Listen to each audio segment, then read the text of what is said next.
కొండంత రాయి అనే అర్థాన్నిచ్చే పదమేది? కొండంత రాయి అనే అర్థాన్నిచ్చే పదమేమిటి? గ్రావము. గ్రావము అంటే కొండంత లేదా పెద్ద రాయి అని అర్థం. మర్మరాలు అనే పదానికి పర్యాయ పదాలేమిటి? మర్మరాలు అనే పదానికి పర్యాయ పదాలేమిటి? బొంగులు, పేలాలు. బొంగులు, పేలాలు అనేవి మర్మరాలు అనే పదానికి పర్యాయ పదాలు అవుతాయి. పద్మం అనే పదానికి నానార్థాలు.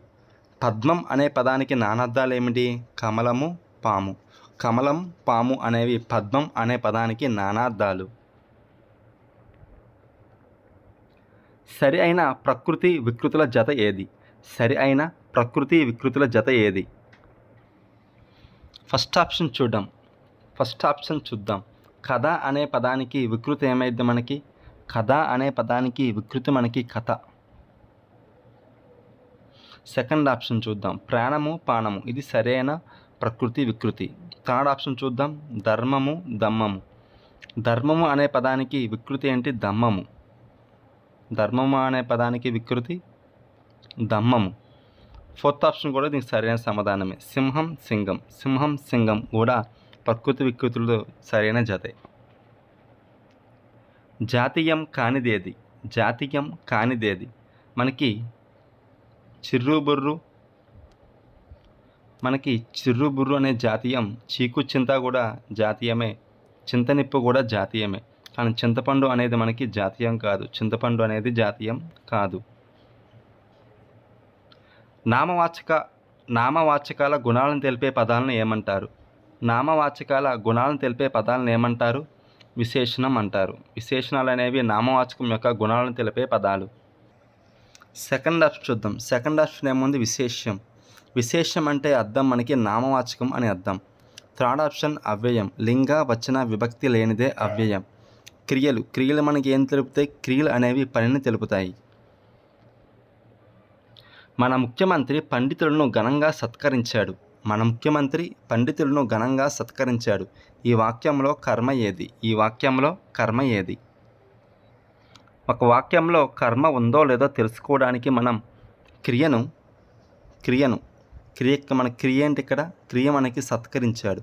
క్రియను దేనిని, వేనిని అనే దాంతో ప్రశ్నిస్తే సమాధానం వచ్చేదే కర్మ అవుతుంది. ఇక్కడ ఈ ప్రశ్నలో క్రియ ఏమిటండి? మనకి క్రియ సత్కరించాడు కాబట్టి దేనిని సత్కరించాడు? వేని సత్కరించాడు. దేనిని సత్కరించారు? పండితులను సత్కరించారు. కాబట్టి ఈ ప్రశ్నలో మనకి కర్మ ఏమవుతుంది? పండితులు అనేది కర్మ అవుతుంది.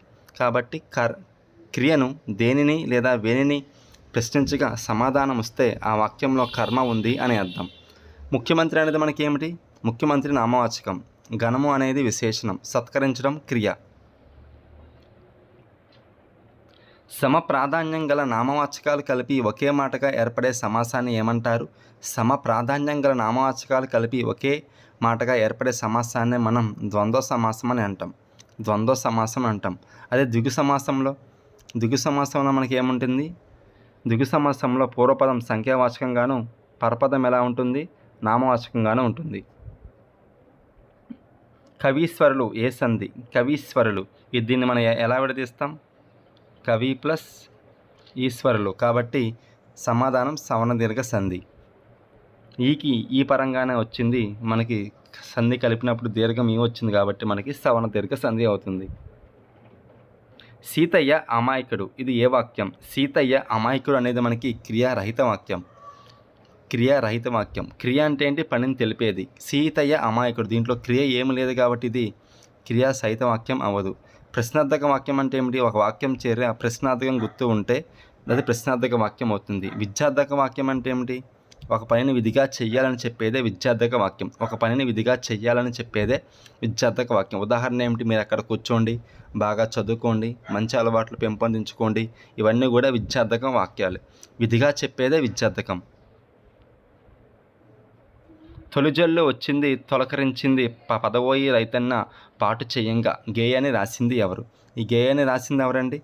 రావెల్ల వెంకట రామారావు గారు. తెలంగాణ రాష్ట్రం ఏర్పడక ముందు దూరదర్శన్ ఛానల్కు ఏ పేరు ఉండేది? తెలంగాణ రాష్ట్రం ఏర్పడక ముందు దూరదర్శన్ ఛానల్కు ఏ పేరు ఉండేది? సప్తగిరి. ప్రబంధ వాజ్మయం తద్వికాసం అనే అంశంపై పరిశోధన చేసింది ఎవరు? ఎవరు పరిశోధన చేశారండి? పల్లా దుర్గయ్య గారు.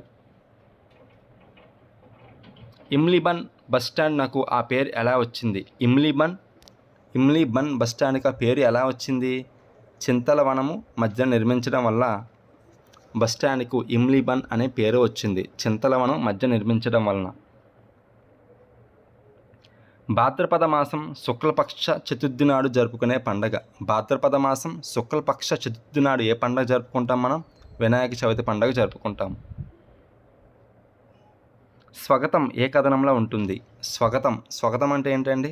తన గురించి తాను చెప్పుకోవడం ఎప్పుడు మనకి ఉత్తమ పురుష కథనంలో సాగుతుంది.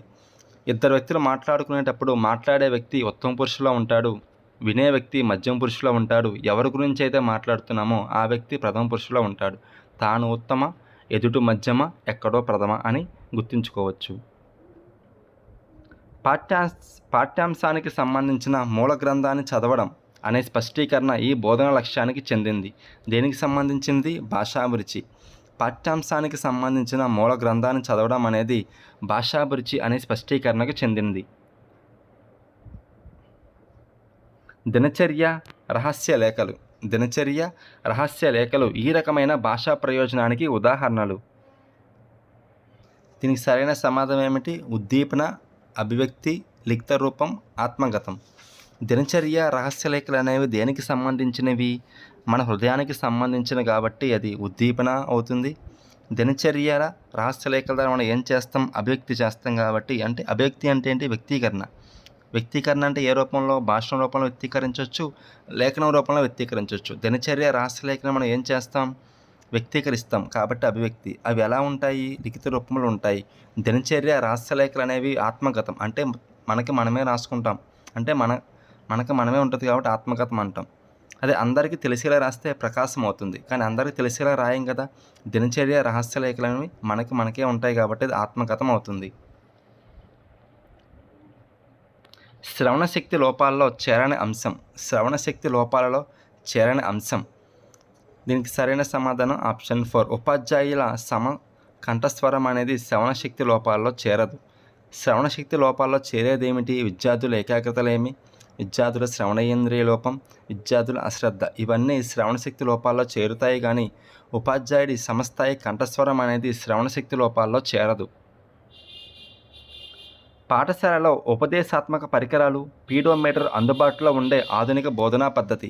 పాఠశాలల్లో ఉపదేశాత్మక పరికరాలు, పీడోమీటర్ అందుబాటులో ఉండే ఆధునిక బోధనా పద్ధతి మాంటిస్సోరీ బోధనా పద్ధతి. సంస్థాగత ప్రణాళికను తయారు చేసేటప్పుడు ఉపాధ్యాయుడు దృష్టిలో ఉంచుకోవాల్సిన ప్రధాన అంశాల్లో చేరనిది. సంస్థాగత ప్రణాళికను తయారు చేసేటప్పుడు ఉపాధ్యాయుడు దృష్టిలో ఉంచుకోవాల్సిన ప్రాధాన్యత అంశాల్లో చేరనిది. ఉపాధ్యాయుల ప్రమోషన్ మరియు అభివృద్ధి అనేవి సంస్థాగత ప్రణాళిక తయారు చేస్తున్నప్పుడు ఉపాధ్యాయుడు దృష్టిలో ఉంచుకోవాల్సిన అవసరం లేదు. కానీ ఏమేమి దృష్టిలో ఉంచుకోవాలి? సంస్థాగత ప్రణాళిక తయారు చేస్తున్నప్పుడు పాఠశాల ధ్యేయము, గమ్యము, పాఠశాల అవసరాలు, అలాగే పాఠశాలకు సమాజం నుండి ప్రభుత్వం నుండి లభించే వనరులను దృష్టిలో పెట్టుకొని సంస్థాగత ప్రణాళిక అనేది తయారు చేసుకోవాలి. లఘు పరీక్ష, ప్రాజెక్ట్ పని అనే మూల్యాంకన సాధనాలు ఈ రకమైన మూల్యాంకనానికి చెందుతాయి. దేనికి చెందుతాయండి? మనకి నిర్మాణాత్మక మూల్యాంకనానికి సంబంధించినవే లఘు పరీక్ష, ప్రాజెక్ట్ అంశాలు. ఇంకేముంటాయి? పిల్లల ప్రతిస్పందనలు, భాగస్వామ్యం, రాతాంశాలు, లఘు పరీక్ష, ప్రాజెక్ట్ పనులు, ఇవన్నీ దేనికి సంబంధించినవండి? నిర్మాణాత్మక మూల్యాంకనానికి సంబంధించిన మూల్యాంకన సాధనాలు.